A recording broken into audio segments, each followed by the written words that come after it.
Quand Dieu a parlé de deux personnes unies en une seule, il faisait référence à quelque chose que nous commençons à comprendre d'une manière réelle et physiologique. Lorsque deux personnes sont intimes, l'hypothalamus du cerveau libère des substances chimiques qui induisent des sentiments d'attachement et de confiance. Avoir des relations sexuelles en dehors du mariage a pour résultat qu'une personne forme un attachement et fait confiance à quelqu'un avec qui elle n'a pas de relation engagée. La définition de la confiance dans l'esprit se détériore.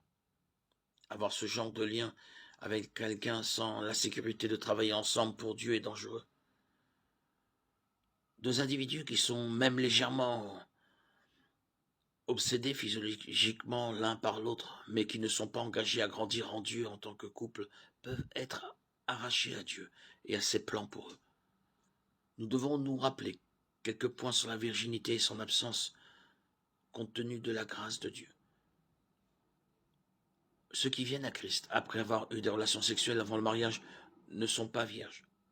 Cependant, ils sont entièrement purifiés par Christ au moment où ils sont sauvés. Dieu peut racheter n'importe qui, et il peut guérir ceux qui ont cédé à leur convoitise charnelle. Pour ceux qui ont eu des relations sexuelles avant le mariage, après être devenus chrétiens, le Christ est pardonné. Il peut nous purifier de toute injustice et nous apporter la guérison. 1 Jean 1,9.